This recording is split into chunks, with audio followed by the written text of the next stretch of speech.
ಪೆಹಲ್ಗಾಮ್ನ ಭಯೋತ್ಪಾದಕ ದಾಳಿಯ ನಂತರ ಭಾರತ ಮತ್ತು ಪಾಕಿಸ್ತಾನದ ನಡುವೆ ಯುದ್ಧದ ಕಾರ್ಮೋಡವೇ ಆವರಿಸಿದೆ.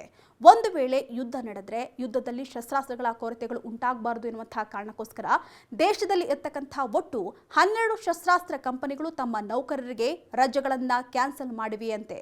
ಹೌದು, ದೇಶದಲ್ಲಿ ಇರತಕ್ಕಂತಹ ಒಟ್ಟು ಆರ್ಡರೆನ್ಸ್ ಫ್ಯಾಕ್ಟರಿಗಳ ಸಮೂಹವಾದ ಮುನಿಯನ್ಸ್ ಇಂಡಿಯಾ ಲಿಮಿಟೆಡ್ ತನ್ನ ಕಾರ್ಖಾನೆಗಳಲ್ಲಿ ಕೆಲಸ ಮಾಡುವಂತಹ ನೌಕರರ ದೀರ್ಘ ರಜೆಯನ್ನು ರದ್ದು ಮಾಡಿ ಮುಂದಿನ 2 ತಿಂಗಳು 2 ದಿನಕ್ಕಿಂತ ಹೆಚ್ಚು ರಜೆಯನ್ನು ತೆಗೆದುಕೊಳ್ಳಬಾರದು ಅಂತ ಅನುಮತಿ ಇಲ್ಲ ಅಂತ ಹೇಳಿ ಅಧಿಕಾರಿಗಳು ಹೇಳಿದ್ದಾರಂತೆ.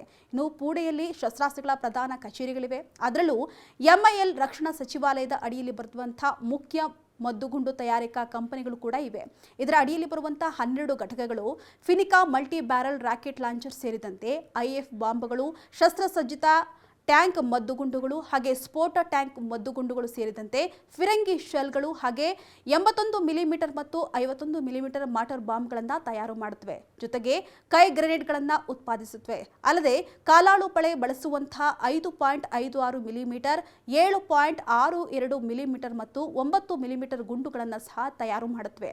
ಹೀಗಾಗಿ ಈ ಕಂಪನಿಗಳಿಗೆ ರಜೆ ನೀಡಿದರೆ ಯುದ್ಧದಲ್ಲಿ ಸಮಸ್ಯೆ ಆಗಬಹುದು ಎನ್ನುವಂತಹ ಕಾರಣಕ್ಕೆ ರಜೆ ಕೊಡದೇ ಇರುವಂತಹ ನಿರ್ಧಾರವನ್ನ ತೆಗೆದುಕೊಳ್ಳಲಾಗಿದೆಯಂತೆ.